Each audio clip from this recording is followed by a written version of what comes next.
Your kind is not welcome here. Too rowdy. Take your business elsewhere. The bar owner sneered, gesturing towards the door. Mark M. McMillan, a recently discharged Navy SEAL, stood silently, his beer untouched. He had not said a word, had not caused a ripple, just sat quietly, observing. Rowdy, Mac finally asked, his voice low and steady. I have not even finished my first drink. The owner just jerked his thumb towards the exit. Out before I make you leave. The next afternoon, as the bar prepped for its happy hour rush, the front door swung open, and in walked not one, but 12 imposing figures, all with the same unmistakable bearing as Mac. If you believe loyalty runs deeper than beer taps, type respect below. Mark M. McMillan was trying to find his footing in a world that felt alien. After 15 years as a Navy SEAL, years of intense training, covert operations in unforgiving environments, and the unbreakable bonds of brotherhood forged in shared adversity, civilian life felt quiet, too quiet. He was honorably discharged after his last tour, injuries finally catching up, forcing a retirement he was not ready for. He drifted to the coastal town of Port City, hoping the ocean air might soothe the restlessness that gnawed at him. He was staying in a small rented room above a tackle shop, trying to figure out his next move, the transition more jarring than any combat drop.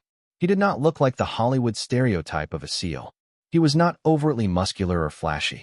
He was of average height, lean with watchful gray eyes that saw everything, and a quiet, contained energy that often made him seem aloof or intense to strangers.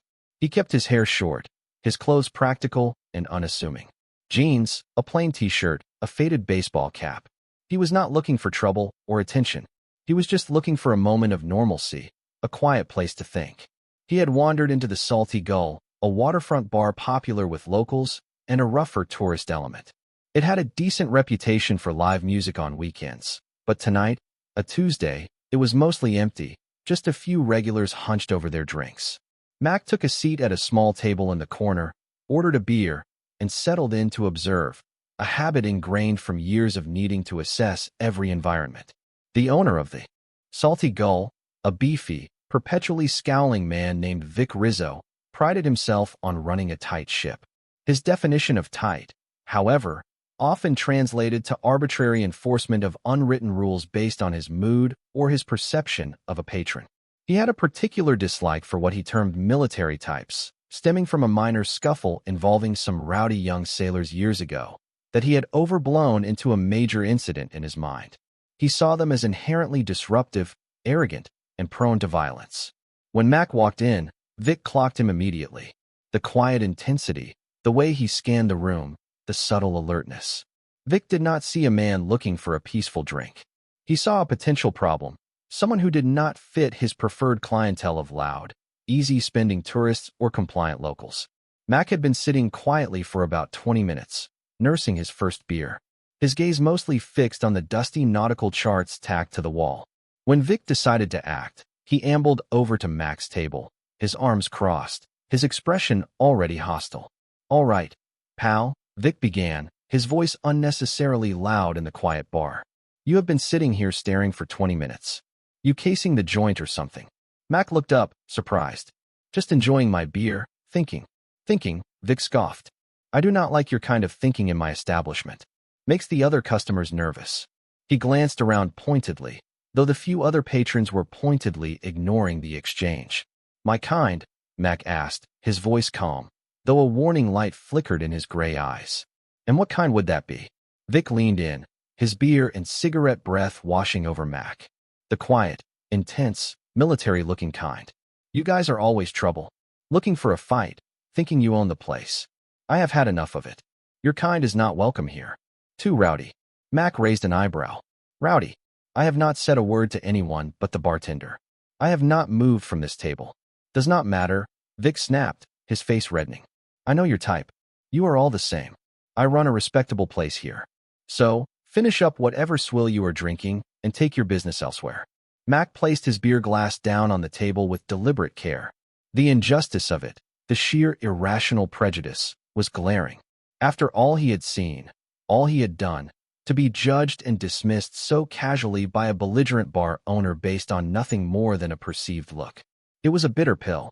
I believe, Max said, his voice still low, but now with an edge of steel that made Vic pause for a fraction of a second, that I am a paying customer, bothering no one. I believe I have the right to finish my drink in peace. Vic's brief hesitation vanished, replaced by renewed aggression. He slammed his beefy hand on the table. You believe wrong, buddy. This is my bar, my rules, and my rule says you are out now before I and my bouncer. He jerked a thumb towards a large, equally thuggish-looking man who was now watching from behind the bar. Escort you out personally, and trust me, you do not want that. Mac looked at Vic, then at the bouncer, then back at Vic. He could, he knew, handle both of them without breaking a sweat. Years of training made that a certainty. But what would it accomplish? A messy brawl, police, trouble he did not need, especially now trying to build a new life. It was not worth it. The quiet resignation settled over him again. This was civilian life, apparently, arbitrary, illogical, and often deeply unfair.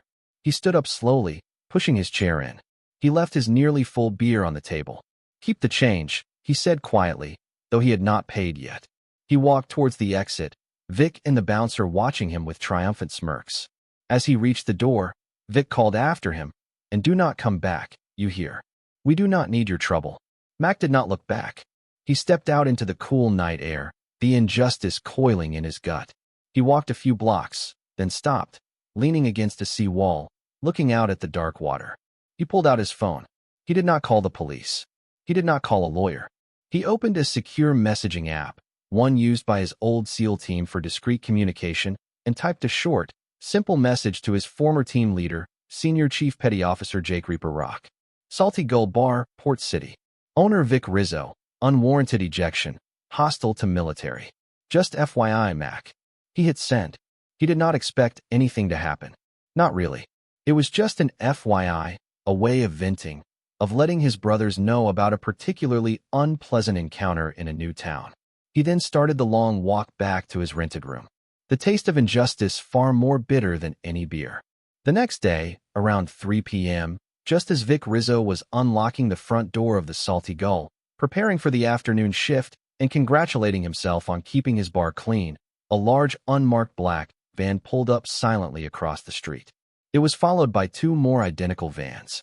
They parked with military precision, engines idling. Vic watched, a flicker of unease stirring. These were not delivery trucks. The doors of the van slid open, and figures began to emerge, not one or two, but a dozen.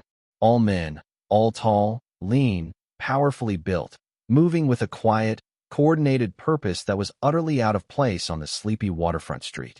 They wore civilian clothes, jeans, t-shirts, work boots, some with baseball caps pulled low, but there was nothing civilian about their bearing.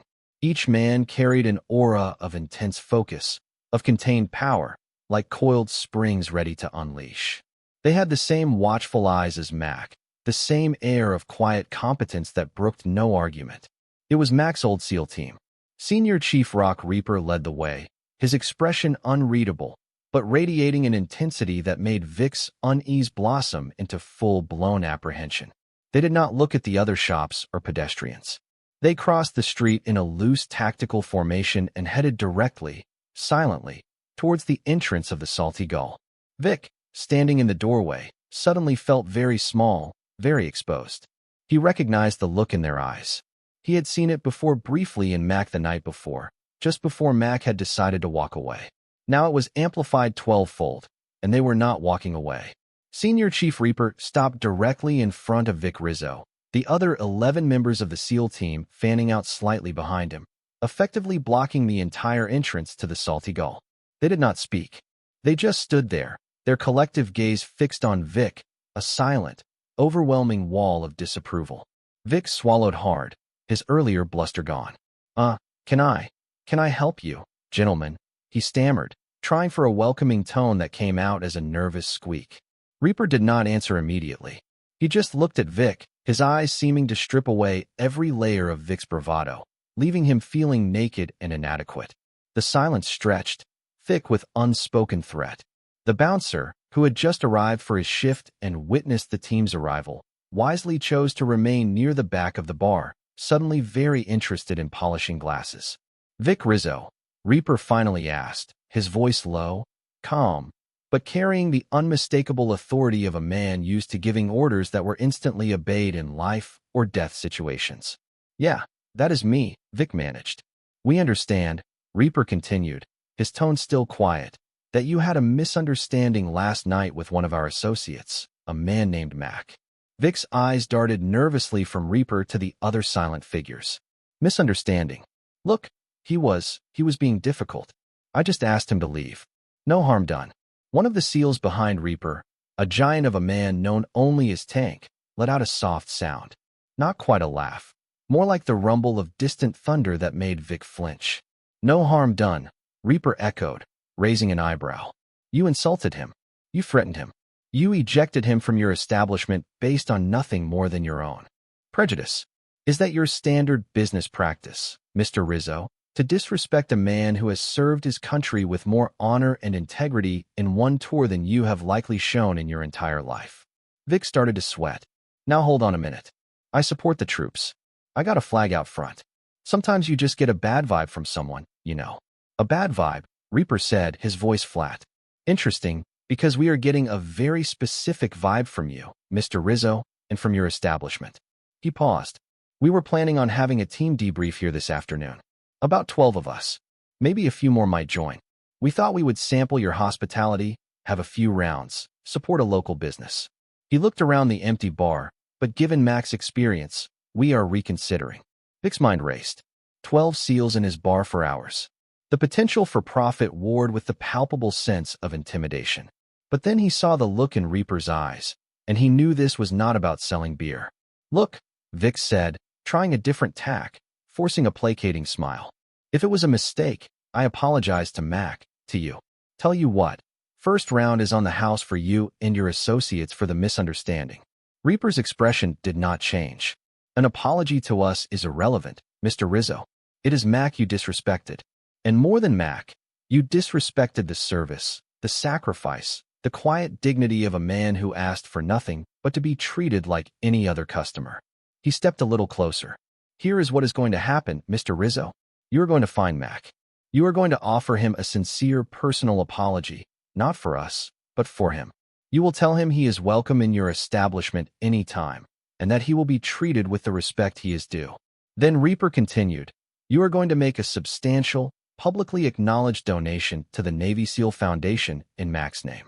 Consider it an investment in better community relations. Vic looked horrified at the mention of a donation. A donation? How much are we talking about? Enough to make a difference, Reaper said smoothly. Enough to show you understand the gravity of your misunderstanding. My associate here, he gestured to Doc, the team medic, who also happened to have a keen mind for figures. We will discuss the appropriate amount with you privately. Reaper then looked past Vic into the bar. And from now on, Mr. Rizzo, this establishment will be known as a place that honors veterans, not just with a flag out front, but with genuine respect. Understood. Vic, thoroughly cowed, could only nod mutely. Good, Reaper said. Now about that apology to Mac. He pulled out his phone. He is expecting your call. We will wait. For the next hour, the Salty Gull was effectively, though unofficially, under new management. While Doc had a very quiet, very convincing conversation with Vic Rizzo in his cramped office about donation figures and neighborhood outreach, the rest of the SEAL team simply took over the bar. They did not order anything. They did not make a mess. They just sat quietly at various tables, their presence an overwhelming silent statement. Regular customers who wandered and took one look, felt the tension, and quickly turned around.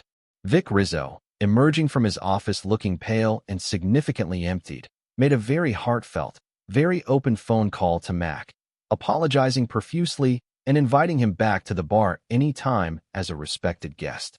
Mac, from his small room, accepted the apology with quiet humility.